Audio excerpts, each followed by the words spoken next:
Good morning, good afternoon, good evening, and good night. Welcome to the Fly With Us podcast.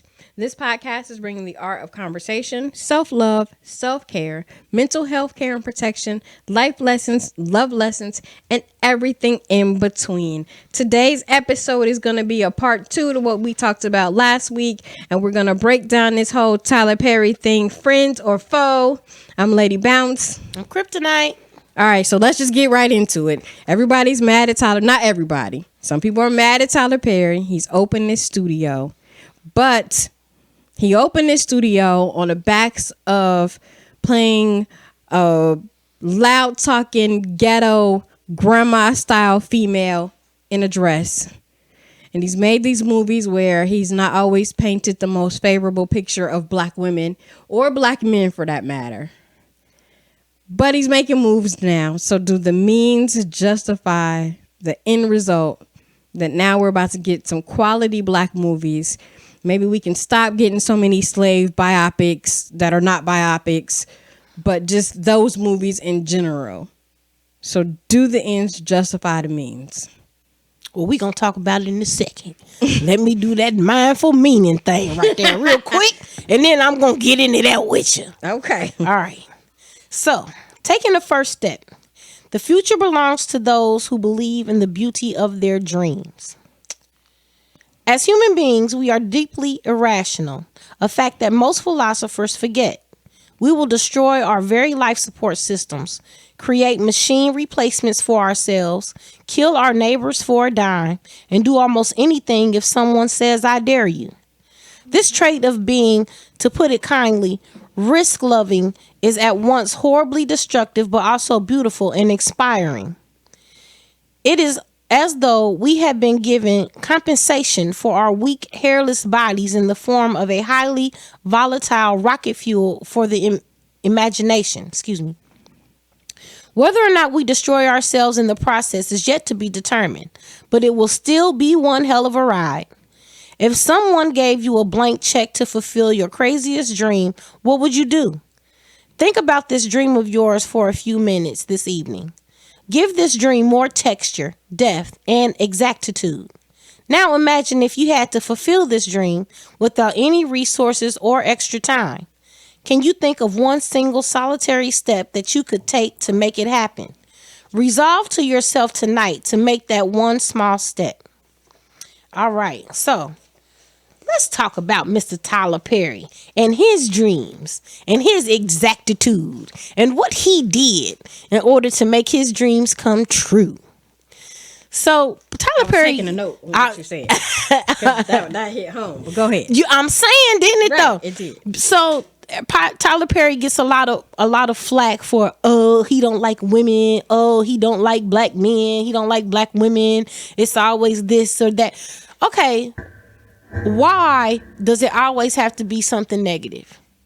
Why do we always have to look at why does the negative portrayal have to overshadow the positivity that's in the messages of his movies?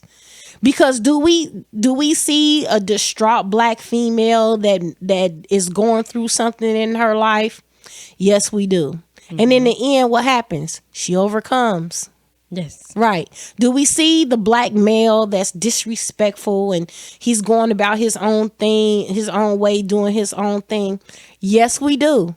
But do we also see a positive black male that comes in and recognizes that black woman that's going through her struggle and has come out on the other side stronger and better, and he appreciates that about her and he wants to have that in his life? Do we see that guy in that movie? Yes, we do. Yeah, because the phrase "nice guys finish last" is a derivative of such behaviors. But in the end, okay, we want to say nice guys finish last, but finish last where if you get the grand prize? If the grand prize is the chick that you started out to get in the first place, then how did you finish last? You might not have been her first choice. She might not have jumped on that bandwagon in the beginning, but we all have to go through something in order to appreciate some of the things that's right in front of us. Sometimes you got to get crapped on to appreciate the person that won't crap on you. Well, yeah, I mean I guess that makes sense. So in the same as which you got to kiss a lot of frogs before you find a prince. Exactly, you got to do all of that. So now Not trying to dissect his movies and everything, because that's really a whole nother subject. It is dissection of Tyler Perry's Maybe we movies. should do that. We should like binge watch all his movies. No, we and do a should show. not. Oh my God! Yes, we should. No, we should not. Listen, The viewers want to see it. Yes, I am by no means a Tyler Perry fan. I'm not sitting through Tyler Perry movies and watching them. I'm not doing it. We'll do it with drinks. Listen, I like him and what he does as far as, respect for his work. I have great respect for his work. Right. But the fact of the matter is, I think the reason that Tyler Perry his movies have been so successful is because of how they resonate in our community. He talks about things that we don't talk about. Right. He touches on subjects that we don't touch on in real life. As Black folks, we have this appearance that we want to keep up in front of the world. So we very rarely, if ever, talk about those things that are deep within us, deep within our families, things that have bothered us and caused us problems. We put on this facade to the world, Right. So I believe that his movies touch on things that actually happen, not just in our communities, but within our own families. So his support is not. I mean, you can't deny this man. You see what I'm saying? We can't sit up here and talk. Also, just because people are vocal about their disdain for him doesn't mean that he's wrong, or doesn't mean that his movies don't hold merit, or that what he's saying, it doesn't hold some element of truth to it. It's all depending upon how it resonates with you and what you're going through in your life, and B, really how you take it once you receive the information. So I'll say this: I'm excited for his studio for a couple of reasons, but one is I will admit, a complete vain reason. He's a terrible actor. When he's not being Madea, he is a terrible actor. I don't want you on this side of the camera. I want you over here. You do better at the table. You're not right. With the scripts and the editing and the putting the people in places. I will say that because I didn't like him as Madea either. To be honest with you, I didn't care for him as Madea because he was a man in a dress. Right. But that was just and me. Why couldn't you find a woman? But I honestly believe he couldn't find a woman to portray that because there was no woman that could portray it. He knows those characters. Right. He based those characters his auntie and them. Right, off people that he knew. Right. So there couldn't be anybody that could play those characters as well as he knew them. You know what I mean? Right. I mean, and that makes sense. That it makes perfect sense. Yeah, but that don't mean I thought he was great at it. It just meant that really couldn't nobody else do it. Right. Because I mean, there were people who have met, who met our grandmother, who would say she was very Madea-esque. She was not to the degree that Madea was.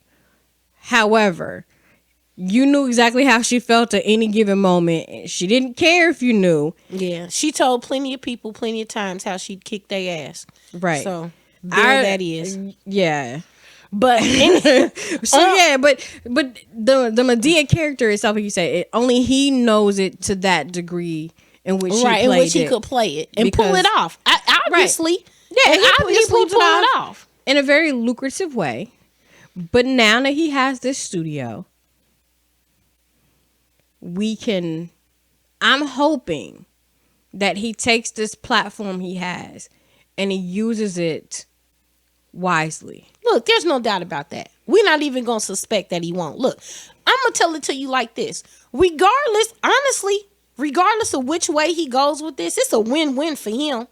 Right. You know what I'm saying? Because I have no doubt in my mind. Even if the movie sucks, he's still gonna. Well, not just that. I have no doubt in my mind that we're going to see more quality Black films with more quality Black actors. There's going to be an uprise of Black films, right? And quality Black films at that. Films that we actually want, not no slave films. You know what I'm saying? I'm tired of nothing that. Like that. But quality Black films that we're actually going to want to spend money to go see. There's going to be that. That's A. B. Regardless of what type of film is being made, if it's being made in his studio, hot damn, man. Right. Hot damn. No, and I absolutely agree with that. I think, and even a lot of people didn't know that the movie Black Panther was shot at his studios. did not know that. I did not know that. Right, because it's he just now had the grand opening gala for his studio, but obviously which is so freaking awesome that he has had this studio for so long and nobody freaking knew. Oh yeah, and he just decided kept it low. to do like some type of grand opening once he had the real finances to be like, hey, this is me, and to really tell the world that this is what I accomplished. Hot damn, man. Chess move. So all day, chess move. And a side note to even all of that, can I just I want to be Oprah's friend, because I will say Oprah makes sure her friends get on. You can't be no punk though. No, you can't be no punk. But the reason why we even know who Tyler Perry is because she took a chance on this nobody guy. Hey, but let's face it, when Oprah take a chance on you, you can't get no better than that. That's what I'm saying. Like, yeah, like for real. I just want to be friends. Can we be friends? I mean, look at Gail. I'm not sure that there's anything that I have that Oprah will be interested in. That's okay. You know what I'm saying? Nothing that she would support. Like the most I could get is for her to come to maybe a stand-up comedy show if I ever decided to do one day. She might pluck you out of obscurity and you will be the next She might buy me a whole entire comedy club. Man, listen. Look, I got my Bill Cosby on. Right. Then you'll be at the table with Tyler Perry helping to work on the scripts for his comedic move. I'm just saying. Shout out to being Oprah's friend. Look, Tyler Perry has made a revolutionary move. Yes. But is it though? Is it also revolutionary? And I ask this because Tyler Perry is in the news and it's on the media, and we know that he is this black man with the studio. But did you know that there was another black man that had a studio way before Tyler Perry? Shut the front More door. than 20 years. Is it 20 years? It's more than about 20 plus years. Yeah, 20 plus years. Yes. Mr. Tim Reid. Now, a lot of you may not know who Tim Reid is. I will tell you. He was the black guy on WKRP on Cincinnati. And he was the father on Sister. Okay. And he's also the husband of the fabulous Daphne Maxwell Reid. And I know you all have heard of her. She has done a whole lot more than just be the second wife of Uncle Phil on Fresh Prince of Bel-Air. She has accomplished way more than that. But I apologize because I do not have her credentials sitting right in front of me. But we will not minimize her to just that role. She has done a whole lot more than that. And she was fantastic at it. She was the first black... There was something she was the first black woman to do, but shut my mouth because I don't remember what it was, but I know it was her. Well, you keep talking, I'm going to find it. You go ahead. All right. So now we're going to talk a little bit about Tim Reid. If you don't know who Tim Reid is, okay, we already talked about some of the things that he did as far as an actor, being the black guy on WKRP in Cincinnati, and only you old heads would know what I'm talking about. If you are a millennial, you have no idea what WKRP in Cincinnati is. And you only know about Sister if you've been watching syndicated television. So there that is. But Mr. Tim Reid is the owner of New Millennium Studios. They have produced such movies such as Deadly Affair, Church Folk, When We Were Colored, and Frank's Place. Frank's Place was a sitcom that was on CBS. It was only on CBS for 1 year. Now, this sitcom in 1987 won Television Critics Association Awards for Outstanding Comedy Series. There was one episode in particular that won an Emmy Award for Best Writing on a Comedy Series and Outstanding Guest Performance. That episode was called The Bridge. And Tim Reid won the NAACP Image Award for co-executive producer. But again, we go back to the fact it only ran for one season. Now that brings me full circle to last week's podcast about Byron Allen and why he is going to Supreme Court with Comcast and Charter cable companies. Because here we have a sitcom that obviously did well for a season. It won 3 different awards, and it won 3 different awards off of just one particular episode. So why was that series why did it only show for 1 year? Why was it not picked up again? So that brings us to us taking a seat at the table where Comcast and Charter are saying, no, we are basing our decision off of the quality of programming that people want to see. Here we are. We obviously have a good quality program from a black man that owns a black studio, but you don't pick up his sitcom for another year. For what reason? Obviously people wanted to see it. So what was your reason for not picking up that man's sitcom? Like what was the issue for that? Like why? Well, the major issue is like anything else. Positive no, it's not. It's not. Us well, see, that's the point. It's not anything marketable. Yeah, but it is marketable. But it is marketable. And that's not true. It is marketable, and it can be marketable in other circles. But you don't want it to be the powers that be. You don't want it to be. They don't want that positivity to be exacted amount or to be spread out amongst the public, and for people to see black people in a different light, a more positive light, other than what they've already portrayed us to be.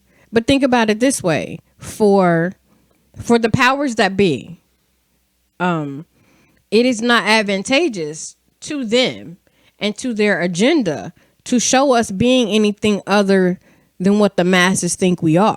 Well, and that's true.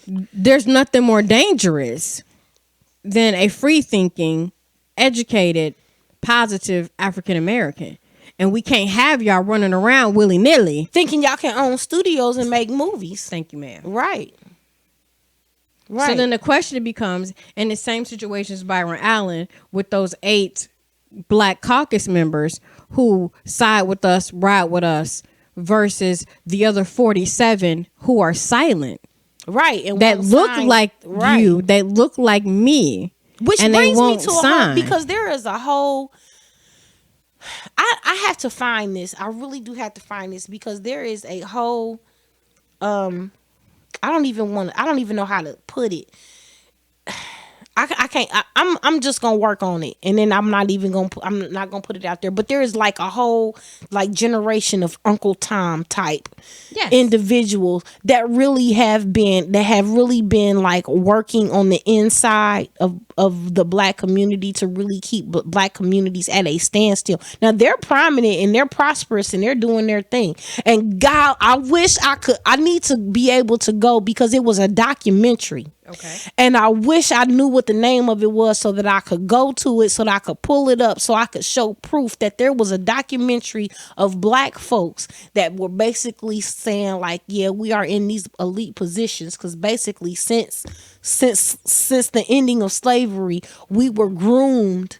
You know, kind of like how you have the 1% that have always had money. Right. Well, these people have always had this privilege and have been in positions that they were in for the specific purpose of looking like us and keeping us held back. And I've really got to do my homework and I really got to dig this up. You got to bring that. I got to because I know that is a hell of an accusation to make. Yeah. So I really got to bring my proof with that. But I'm going to do what I can to try and find that piece of footage because that was a documentary and it straight floored me. I was like, what? I was wowed by that one. So I got to find that one. Okay, so Daphne Maxwell Reid, we already talked about her being, of course, on Fresh Prince of Bel-Air. She played the mother of Eve's fiance or Shelly's fiance on the sitcom Eve. Lots of movies, lots of TV shows. Stuff. Yeah, lots of movies, lots of TV shows. She was a featured model in the Whispers video for It's a Love Thing, and that's the joint. It's a love thing. Okay, stop it. You aging us. I'm sorry. And then she owned and operated New Millennium Studios in Petersburg, Virginia until 2014. She has also served on the board of visitors at Virginia State University for 8 years. She was appointed in July 2008. In July of 2010, she became an honorary member of Delta Sigma Theta during their 50th National Convention in New Orleans. She is a mother. She sits on the board of the University of Virginia, Power Moves. Okay. And she's his wife. So, yeah. So she's done a thing. She's done some things. She's done some things. Okay. So now we're looking at we're all gung ho and we're all happy about Tyler Perry, as we should be. Yes. Excuse me, we should be. But what we don't know, we know about Tyler Perry because we have this whole new era of information that we can get information. You know, somebody driving down the street, all they got to do is take a picture of the highway sign that says Tyler Perry Studios. You know what I'm saying? Tim Reid didn't have that. There was no sign that said "Welcome to New Millennium" or Tim Reid Studios. We didn't have internet back in 1987, where we could find out different things about ourselves and what we were doing for ourselves in our community, in our lives, and it was things to help. Back then, it was easier to hide the information.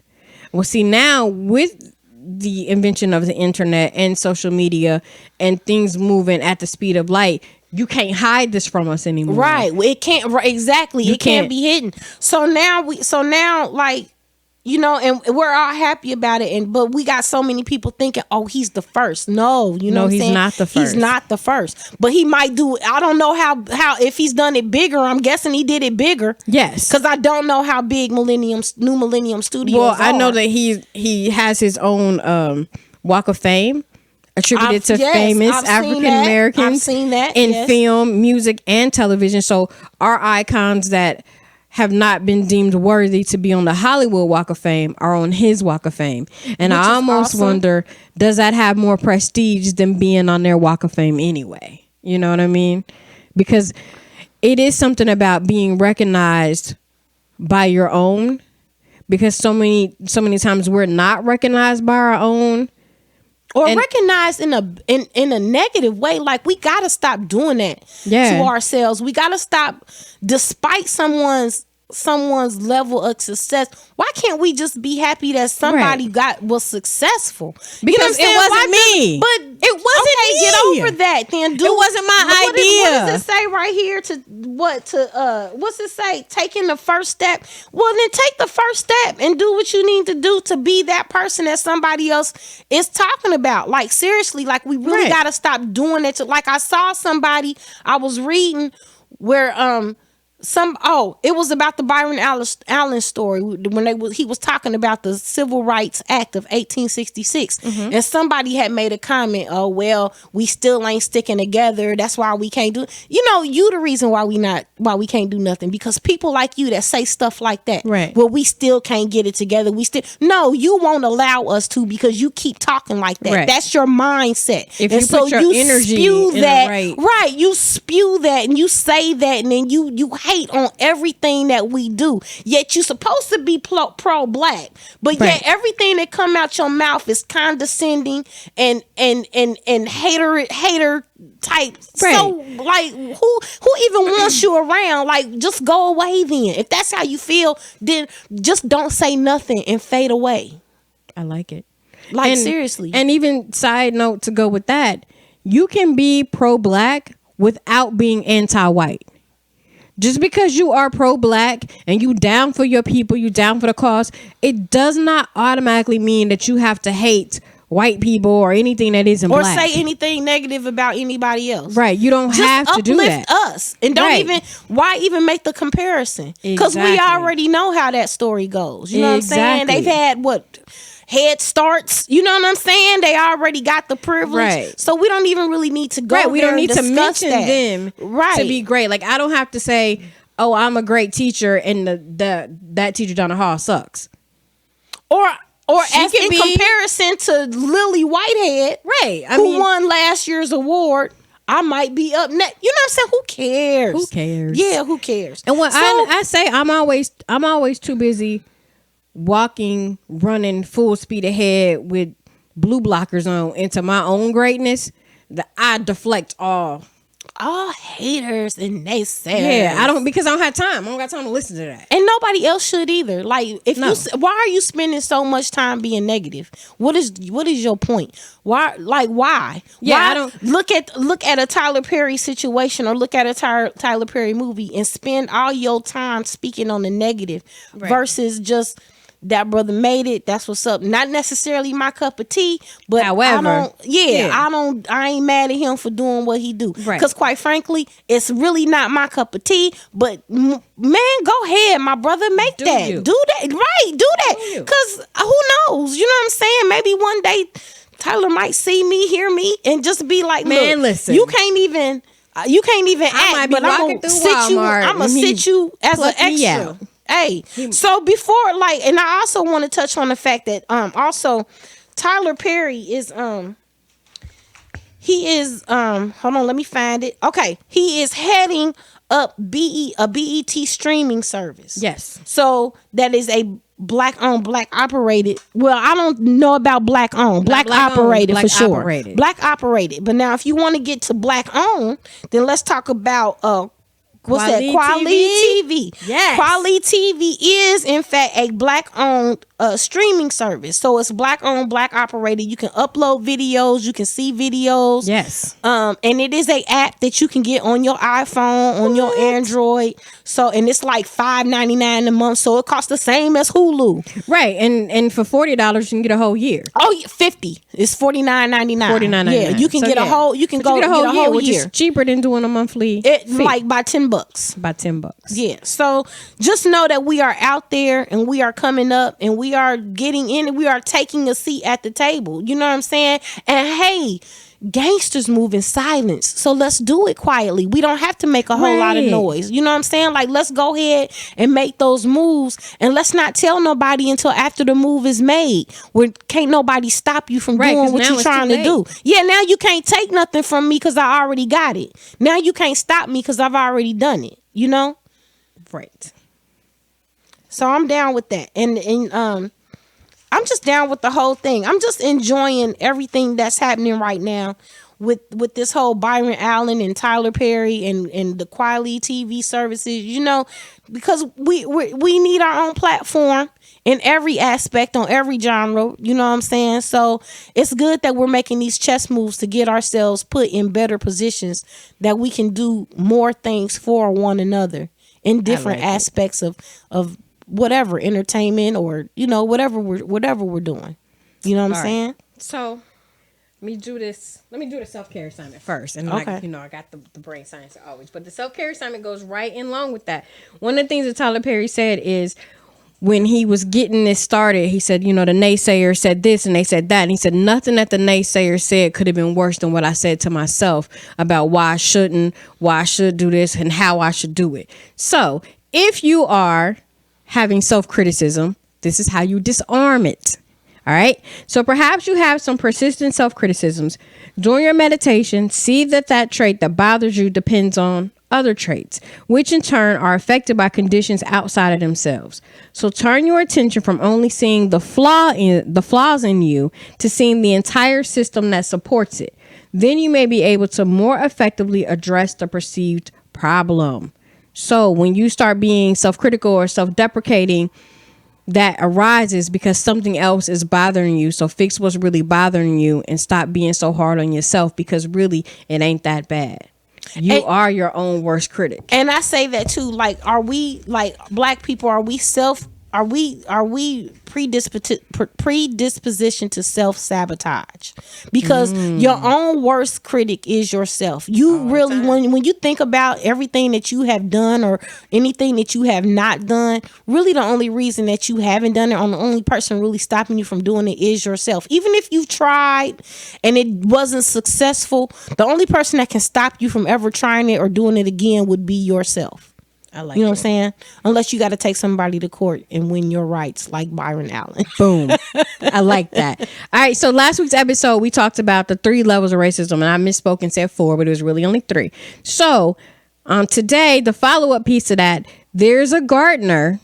Did you know this? No. That cultivates the 3 levels of racism. So if you think about it as a garden, it has to be fed. It has to be watered. It has to have sun. It has to be tended to. I'm trying to roll with you, okay? Hold on. It has to be tended to in order for it to keep going. I got you. Which is how it spreads. Okay. All right. So I can.